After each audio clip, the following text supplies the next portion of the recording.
Hey there, welcome back to another episode of the Collecting Keys Friday Focus. We are here today with my boy Shane from the Scale community. We're going to do a deal case study on one of Shane's recent wholesale deals. What did you make on this wholesale deal, Shane? I think we cleared just over $25,000. So $25,000 wholesale fee, and we're going to talk about it. We're going to do a deal deep dive in here. On these types of episodes, we like to go step by step through the process of how folks in our Scale community are finding deals. And we like to do the highs and lows. This one, of course, is a high because Shane just told you he made $25K, but there was definitely a lot of challenges with this one. So I'm excited to dive into it. So let's just get after it, Shane. What kind of deal was this? Like, what specific type of asset class were you working with? Yeah, this is just a single family, 2-bed, 1-bath, 820 square foot home, D-class neighborhood. Mm-hmm. Pretty basic run-of-the-mill wholesale deal. I love how you call it D-class because was this in Yakima proper? This is, yeah, right downtown. Okay, so yeah, for those that don't know, Yakima, Washington, Shane his market's in like Central Washington. That could get pretty rough. D-class it's for real down there, man. So, but there's still money to be made there. That's right. Yeah, we found lots of buyers in that area. What was the seller demographic? How did you find them? Like, what did the marketing look like on this thing? Yeah, sure. No, we're heavy in the mailers. This was an absentee list that we hit. No other list. It was just like a straight up absentee owner list. Yeah, just straight up absentee. Real simple. Nice. And it was rented at the time? It was. Yeah, it had a tenant in there. Perfect. So absentee owner list, mail, pretty basic, nothing sexy here, right? And this is kind of how we do deals. Mike and I are always doing deals like this. I love these types of deals. Lots of money to be made here. Single family home, just a rental property. Let's dive into the full story. I would love to go let's take the audience from like initial outreach, how that happened, all the way through your follow-up into the due diligence and how you did this deal. And then we'll talk about the exit. And then I know there's some fun twists during the escrow process that if you're curious, this isn't just a straight up wholesale fee. Shane had to think on his feet and really brought this deal together. So yeah, let's start at the top, man. Initial outreach and when you made contact with the seller. Call came into my VA February 16th. Pretty basic call, she took all the general info. I was able to grasp on that info real quick, jumped right back on the phone, sounded like a motivated seller. Mm-hmm. Got back on the phone with them, set up an appointment immediately. When you say it sounded like a motivated seller, like what did they say that kind of like you saw that? I know when you see that lead, you're like, ooh, I'm excited now. Like what was in there that they said? He had just described that the house was kind of broken down. He was an older landlord, just looking to sell the property off. Sounds like when I get cold calls about my rental properties, like when I'm trying to screw with the cold callers, that's what I say. So but this is a real deal. Anyhow, so okay.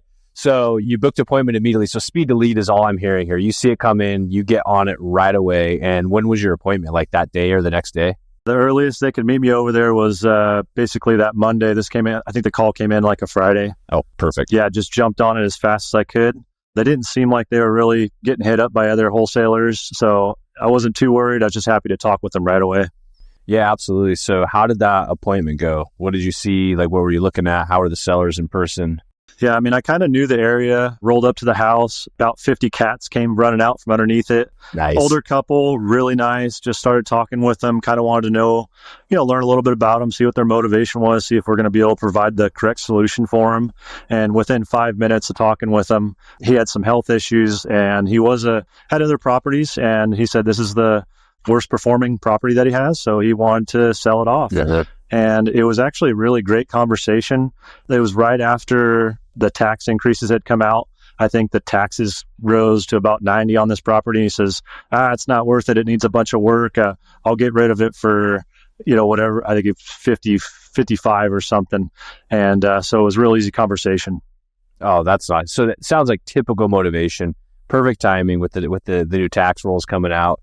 And what I like to hear, well, I don't like to hear it. It's unfortunate, but health issues, older guy, he's got several other properties, which means if you can make this deal work, there's opportunity to keep working with these folks. And we find that a lot of times with their absentee owners, like when they want to sell off their portfolio, they're kind of at the end of their landlord life. And they're like, I just want to make this easy. I don't want to deal with this crap. They know their worst performing properties. So they want to offload them. And if they get one to you, they might do 2, 3, 4, or however many they have. So that's awesome.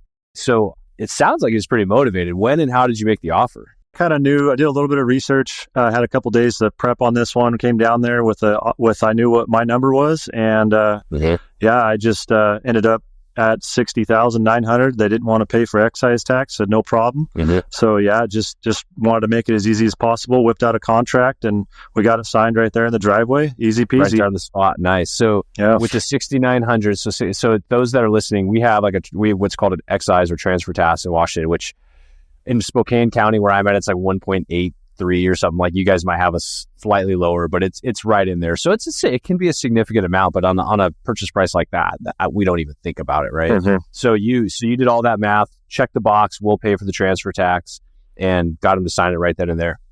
Yeah, exactly. Nice and easy. Thought everything was going to go nice and smooth from there on out. So you didn't even have to do any follow up with it. You got the contract signed then and there, and just went and opened escrow right there. Yeah, took a check and EMD, $100 EMD, and took it right to escrow. Got it opened up, and nice. Yeah, came right back to the office. Got it, threw it up on Investor Lift with some help. Yep. I think within 3 days, we had 4 offers, and chose the offer that I liked. So let's talk about the due diligence piece. So you said you had a couple of days because you had the weekend to prep. What were you thinking the ARV on this thing was, and what do you think like the rehab costs were, just like rough numbers? Yeah, ARV in that neighborhood's anywhere from $250 to $260, and I was figuring rehab anywhere from $90K to $100, depending on what needed to happen. The entire foundation was falling apart on this thing. Oh, so it was smashed. It was pretty smashed then. That's why I decided to wholesale it. I didn't want anything to do with that project. I didn't have any contractors in my pocket that knew how to deal with that. Yeah, that's actually a really good point to talk about. So this house, there's a lot of meat on the bone here. You're getting that $60,900. Maybe you're at like 62 all in, 63 all in with if you were to buy it yourself with the transfer tax and the closing cost. 250. I mean, that's 190,000. I mean, the carry costs are low. There's a lot of goods about it, but where you're at in your business. So let's maybe talk about that right now. So you've been in the scale community for a bit now, and you went to KeysCon last fall, and you just doubled down and committed, like, I'm doing this. And you left your job, like, a month before this? Like, you left your W-2 maybe a month before this, or maybe 6 weeks? Yeah, that was it, man. I got to maintain that high level of focus and just went all in. And doing the wholesale thing is obviously the faster way to grow some capital and create a wheel. And right. And it just adds to the investing part of it that much easier once you get that initial wheel going. Mm-hmm. Get that massive income. And I think that's the point to be made here is like, yeah, sure, you could have flipped it and it was so tempting, but that's a ton of money to tie up. So you're going to tie up, over a long period of time because, like you said, you didn't have a contractor with that kind of experience to do that stuff. So maybe you're into this thing for 6 months and $150,000, out of pocket. Maybe the quick win, the quick turn and burn on the wholesale was the right thing to do. So let's talk about that piece too, because I'm not going to call it a rural market, but like a smaller market where you're at. And so there's definitely an investor presence, like no doubt. And I know that even in the adjacent markets around you, but you decided to throw it on Investor Lift. Talk about like kind of the wholesaling in your market, why you decided to go with Investor Lift. Did you actually try to find buyers before that, or what was your goal there? Or I guess, what was your reasoning? Yeah, I mean, I have pretty good resources as far as a buyer's list and some good contractors in the area that do flips themselves. And I brought one of them along, and understanding the Investor Lift, you're reaching out to so many more buyers. Mm-hmm. The buyer pool is huge, and then you're able to reach all the way across Washington. We have a lot of guys on the west side that invest in Yakima, Tri-Cities, all of central Washington. So what it enabled me to do is just blast this out to so many more eyeballs. Yeah. And essentially, we did get a better offer than most, and most of those other offers were 509 area code. So this other guy came from the west side. Wow. So yeah, just so you guys know, when she's talking about Investor Lift for the scale community, we have the Artemis mode, the God mode, all that stuff for our scale community members, so they can throw out deals on Investor Lift no matter what market they're in. And I've been blown away at the last couple of things we've done where same thing, we've had some personal deals, we've moved on there. You're getting other people that you would have never connected with. Now you need to underwrite those buyers just the same, because there is risk in going with somebody that you don't know, especially if they're not local. But I mean, I bet you when you got that offer, you were probably pretty stoked. Oh yeah. I mean, it was, I put it up there and it was full offer. So yeah, I had expected it. I ran the numbers and I was pretty confident in them. Overall, the return for that deal was great. And any investor that took it up should do pretty well. Yeah, exactly. That's awesome. So let's talk about getting into escrow, because the timeline we're talking about, I think you got this thing like February 16th when the first lead came in. or when it came in, you obviously locked it up within a few days of that, but you closed May 6th. So it was a little bit longer escrow and you had some drama in here. Let's just kind of run down what escrow looked like and what you ended up having to do to get this deal to close. Yeah, escrow I thought was going to be pretty basic. We started rolling through there. They did have the tenant in there, and they gave them about a month, which I got humbled real easy. She gave me the reins and said, "Hey, why don't you just stay in contact with them? So as soon as they're out, you can close escrow and go through the process." And made one phone call, and it was actually to the son of the tenant in there. Real touchy situation. He was very unhappy with me calling, asking when his mom was going to be out. So that was the first hiccup. I thought I might have screwed up that relationship. As we kind of went through, did finally get the phone call that they were out. As we kind of moved through there, you would think that the buyer would have had their lending all squared away, and I knew they were using hard money lender. They ended up, called him. He says, they dropped me out. I don't know what's going on. So we're ready to close. Now they don't have a lender. So that was the start of the mess. Of course, I had gotten $5,000 EMD from him, and he did not want to lose that. He expressed that. He says, so he's highly motivated to go after some more lending and get this thing closed. We did have the contract written out till April 30th, I think. So he did have some time. During that time, I'm getting phone calls from the seller. She's a wonderful lady, super nice. And she expressed in a conversation, she's like, "Look, I'm missing another month's rent. I wasn't, I got my tenant out." Wow. So immediately I said, "What were you getting for rent?" She says, $600. I said, "Can I get you a $600 check?" Yeah, that's awesome. Keep that good working relationship, keep the deal operating smoothly. Yeah, went ahead, did that. She was very grateful for that. She understood being a landlord/developer, how banks work and lending, so that made the deal go that much easier. She was very honest and open. She was very happy that I was too with her. She was totally understanding because of that, and that end seemed to be buttoned up as we we just went through, got a call from title. I thought, oh, this is good. They're going to tell me some good news. They said, "Hey, there's a old note holder still on title that never signed off." Nice. I said, "What are you talking about?" So they had to go through, find this guy. Luckily, it was a local investor. They got him down there. The guy was like 85 years old, signed off on the old note. You're so lucky that guy wasn't dead, because it would have been so much more work. Totally, yeah. Deal killer. Yep. So we got moving through that part of it. We're coming up on the 25th of April here, and lenders still kind of hem-hawing, and what had happened was the couple guys that formed this LLC, one of the guys had another LLC that owned his share, and it had like 5 guys in it. One of the guys wasn't a part of it anymore. And so the lender was just, in their underwriting, was being super meticulous and causing a lot of issues with all those members of the LLCs. So that was a little bit of a learning curve. These buyers were excellent, getting them all the documentation immediately. That helped out greatly and set a good tone with me as well. All in all, we get to about April 30th. I'm like, "Hey, we're ready to close on this thing." Title still hasn't heard from the lender as far as getting a final HUD back and forth. And I'm calling everybody. Yeah. I'm calling the seller, making sure they're good. I'm calling the buyer, what's going on, calling the lender, calling title, just keep it on top of everybody every minute. They came back and they said, "Hey, they want 10 grand extra cash to close this thing. And we would like to know if you would hold the note for us." And I'm thinking, oh my gosh, I don't even know these guys. I don't know their history. Yep.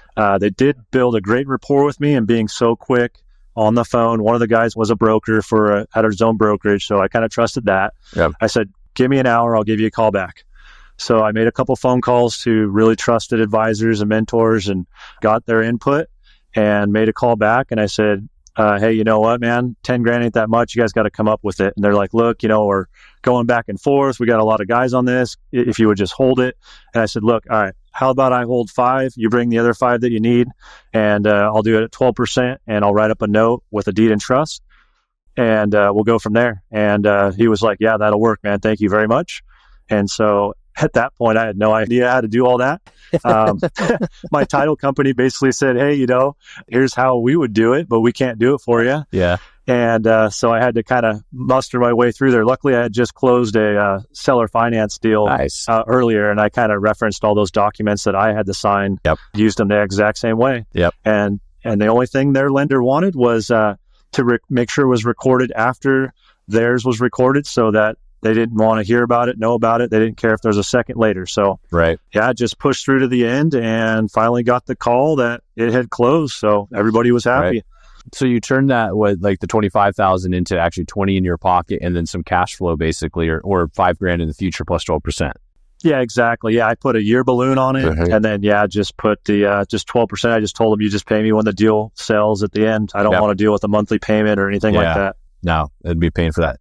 That's awesome, man. So I think just for the listeners out there, that speaks to what you have to do and why we as off-market operators, as wholesalers, make our money. It's not because it's easy. It's because, I mean, I heard you're talking to lender, you're talking to title sellers and buyers, and you're solving problems. I mean, how many people are willing to write their seller a check for $600? I mean, and you just snap to, you're like, that was the right thing to do.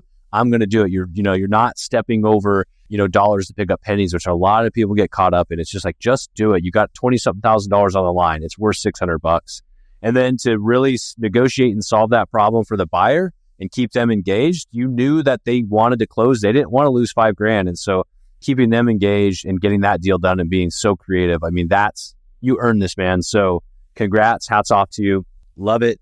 Anyways, we'll close this out. I just want to reiterate, Shane, I really appreciate you coming to KeysCon and watching the intentionality you took after that last fall. Like, you're leaving your W-2 for you to do it so you could dive into this full time. It's pretty amazing, man. So literally, I'll say it again, hats off to you. You've done a fantastic job, kind of like just following the right steps and exactly what guys like Mike and I would want you to do if you truly want to be successful, and you're really doing it, man. So awesome. Is there somewhere anybody that wants to do deals with you down in Central Washington area, Yakima, that they can reach out to you or connect with you? Yeah, thanks for the kind words, Dan.